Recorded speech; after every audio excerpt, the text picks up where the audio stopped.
Thank you for joining me this evening at this Mass of Reparation to the Sacred Heart of Jesus, an atonement for the sins of clergy, sex abuse, and sacrilege. Reparation comes from the word repair.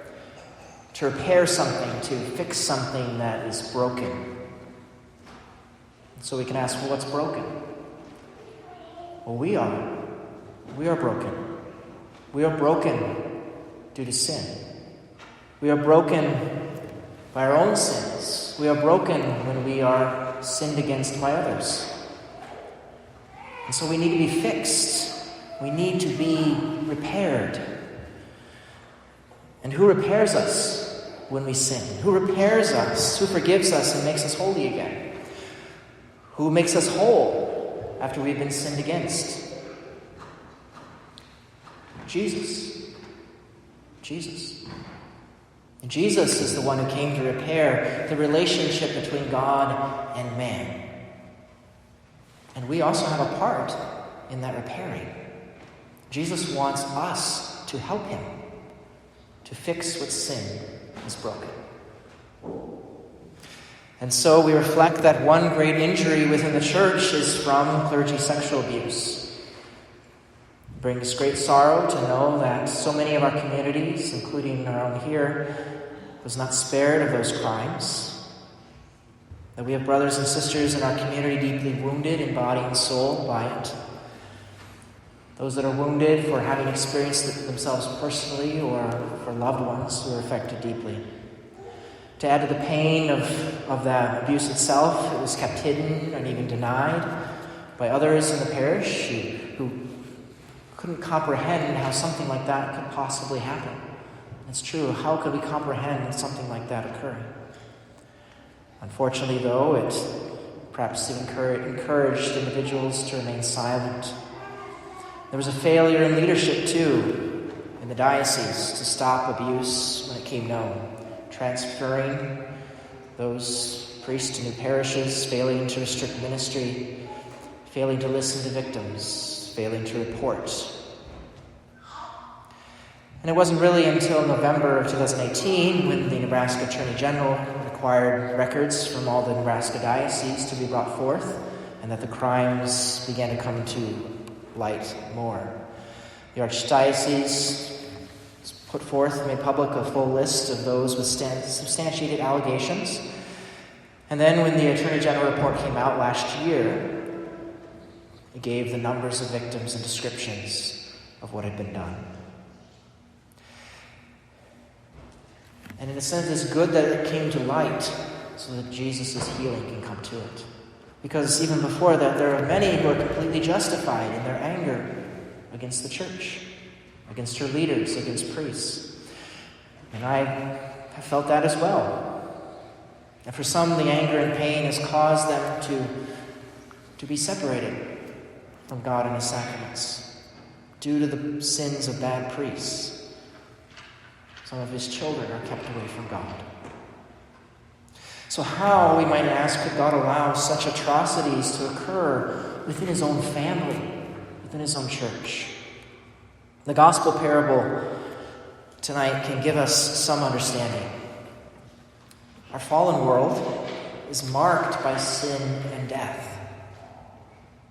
That weeds grow up amongst the wheat. Where have these weeds come from? The workers ask in the parable. Where have they come from? And the owner responds, an enemy has done this. Yes, God has an enemy.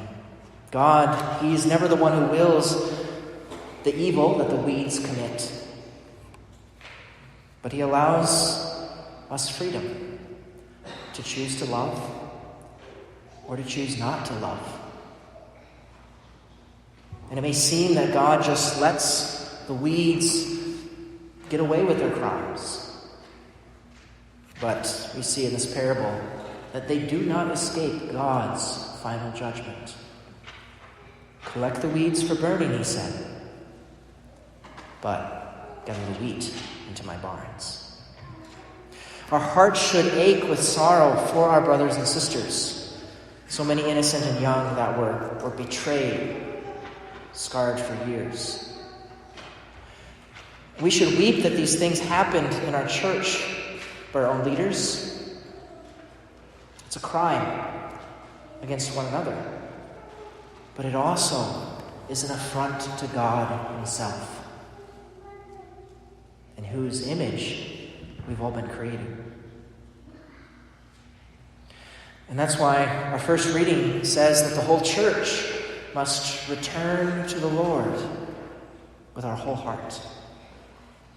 The psalm also implores, "Be merciful, O Lord, for we have sinned." Be merciful, O Lord, on our parishes, on our communities. And it says wonderfully at the end that the Lord was stirred with concern for his land and took pity on his people.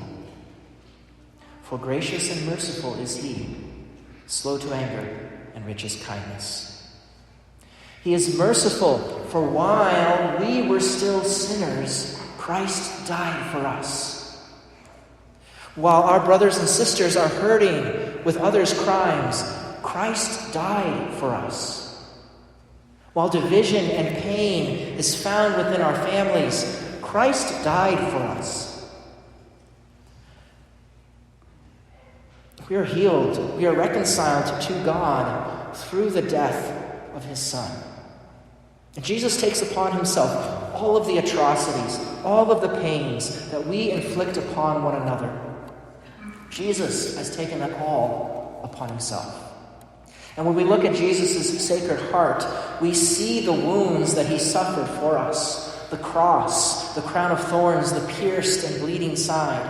His heart reminds us what he went through so that he can forgive and repair this. When we go through our sufferings, we can unite. We can offer these with Jesus' sufferings for the good of others. And that's what it means to make reparation for sins. We make reparations for the sins of the abuse as well as any other sins within the church. Anything that have hurt one another, our brothers and sisters, and have offended the Lord. So, for example, Jesus may be forgotten at times here in the tabernacle, but we can respond. Jesus, I will come and pray in front of the Eucharist and make up for those who forget you. I will do this in reparation for that sin to help you fix what sin broke. Some people refuse to love, hurting one another instead. Jesus, I will do a kind act for my neighbor to make up for those who hurt each other. I will do this in reparation for that sin to help you fix what sin has broken. We hear someone say a bad word or use Jesus' name in vain. We can say a prayer, Jesus, I am sorry that they said that. I honor your holy name. Please forgive them because they might not know what they are doing. For any sins that we hear, we can do some kind of small act or prayer to help make up for the evil that was done. Of course, it is Jesus who will forgive and fix what sin has done, not you or I. But Jesus lets us help him to do that through the small acts and prayers of reparation.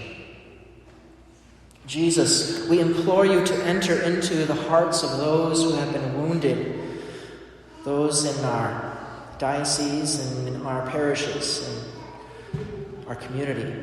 May your grace give them a new heart and a steadfast spirit. Give them back the joy of your salvation. As I finish this homily, instead of offering the regular petitions that we do at Mass, tonight we're going to offer an act of reparation. This was one that was written by Pope Pius XI. And so, as I kneel before the Lord, I invite you, if you'd like to do so as well, you may join me, and I will lead us in praying this act of reparation before the Blessed Sacrament. asking him that all of our wounds be placed into his sacred heart.